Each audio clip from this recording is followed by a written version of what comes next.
Hello বন্ধুরা, আজ কোনো প্ল্যানিং ছাড়াই বেরিয়ে পড়লাম দীঘার উদ্দেশ্যে। তো ভাবছো তো প্ল্যানিং ছাড়া আবার কীরকম? তো সত্যি বলতে প্ল্যানিং কিছুই নেই, হঠাৎ করে সকালে ডিসিশান হলো যে আমরা আজকে দীঘা যাব। ভাবছিলাম অনেক ধরে যাবো, বাট কোনো সেভাবে সিদ্ধান্ত ছিল না, তো হঠাৎ করেই হলো। তো এই দেখো আমাদের গাড়ি চলে এসেছে, আমরা গাড়িয়ে উঠেও পড়েছি চটাপট সব কিছু গুছিয়ে নিয়ে। তারপর আমাদের পথ চলা শুরু। এবার গাড়ি চলে এসেছে, আমরা যাব। তারপরে আমাদের গাড়িয়ে আরও অনেকে উঠে পড়বে, সৌমেনদা, শুভনাদি আর নানু, যাদেরকে তোমরা আগেও দেখেছো। আমার ব্লগ যারা যারা আগে দেখেছো তারা অবশ্যই দেখেছো, যাদের সাথে আমরা আগের বারে তো দেখেছো আমার ব্লগগুলো। যারা আমাদের আগের ব্লগগুলো দেখেছো তারা নিশ্চয়ই জানো আমরা হরিদ্বার গিয়েছিলাম তাদের সাথে। তো দেখতেই পাচ্ছ তারা উঠে পড়েছে, তাদেরকে তোমাদেরকে দেখিয়ে দিলাম। এইবার শুরু হলো যাওয়া। তো আমরা যাচ্ছি, তো এত আনন্দ লাগছে, হঠাৎ করে ডিসিশন ছাড়াই বেরিয়ে পড়েছি, কিন্তু মনে একটা আনন্দ যে হ্যাঁ যাচ্ছি ঘুরতে অনেক দিন পর।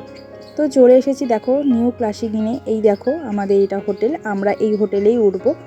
তো চলো হোটেলে ওটা যাওয়া যাক, তারপরে ফ্রেশ হয়ে আমরা আবার বেরিয়ে পড়বো। এত খিদে পেয়েছে বন্ধুরা বলার বাইরে। সকালে জাস্ট খেয়ে বেরিয়েছিলাম, আর রাস্তায় কিছু সেরকম খাওয়া হয়নি। হোটেলে ঢুকে আমরা আবার খেতে বেরিয়ে পড়বো। আর হোটেলের সবথেকে যেটা খুব ভালো লেগেছে এই দোলনা দুটো। আমি আর নানু তো সারাক্ষণ এই দোলনা দুটোতে দুলে যাচ্ছিলাম। এই দেখো নানু আর আমি ভাবছি যে দোলনাটায় কখন বসবো।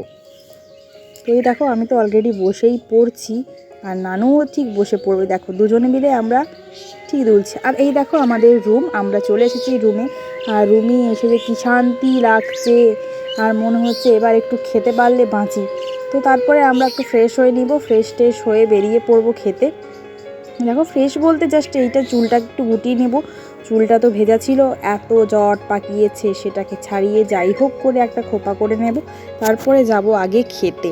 তো চলো দেখতে থাকো ভিডিওটা। হাই ফ্রেন্ড, আমরা এইমাত্র এলাম রুমে।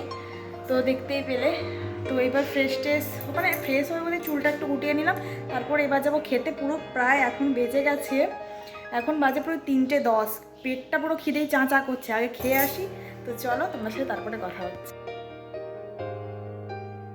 তো খাওয়া দাওয়া করে আমরা যাচ্ছি বিচের দিকে। তো দেখতেই পাচ্ছ আমরা বেরিয়ে পড়েছি, আর এখানে আছে দিদি সুমনাদি, আর হচ্ছে নানু, আর সৌমেনদা আছে পেছনে, আর আমার ক্যামেরাম্যান তো আছেই আমার বর।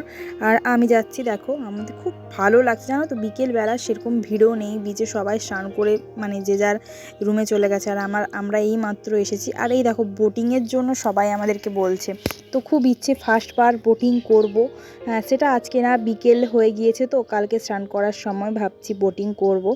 তো ভয়ও লাগছে, তো দেখা যাক কি হয় লাস্ট পর্যন্ত।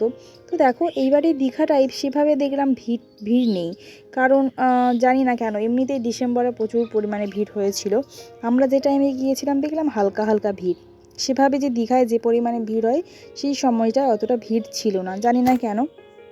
তো যাই হোক, আমরা তো খুব খুব খুব এনজয় করেছি। তো তোমরাও দেখতে থাকো। সত্যি কথা বলতে এখনই মনটা চাইছিল যে যাই সমুদ্রে নেমে একটু স্নানটা করি। আমার বর তো বলছেই, মানে আমার মনে মনে ইচ্ছে হলে ও পুরো বলেই ফেলছে যে চলো রুমে গিয়ে সব কিছু ড্রেস পরে আসি, আর এখানে আমি এখন স্নান করব। কিন্তু তখন বাজে ভাবো 4:30, পুরো 5টার কাছাকাছি। ও তখন এখানে নেমে স্নান করবে, অনেকেই তো করছে, ওর মনটা চাইছে স্নান করতে।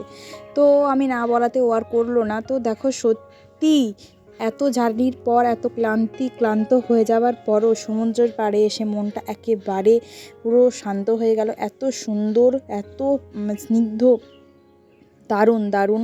তো তারপরে আমরা এখানে একটু হাঁটাহাঁটি করব পুরোটায়, পাড়টায়। তারপরে হাঁটাহাঁটি করে বসে আমরা রুমের দিকে চলে যাব। Thanks for watching.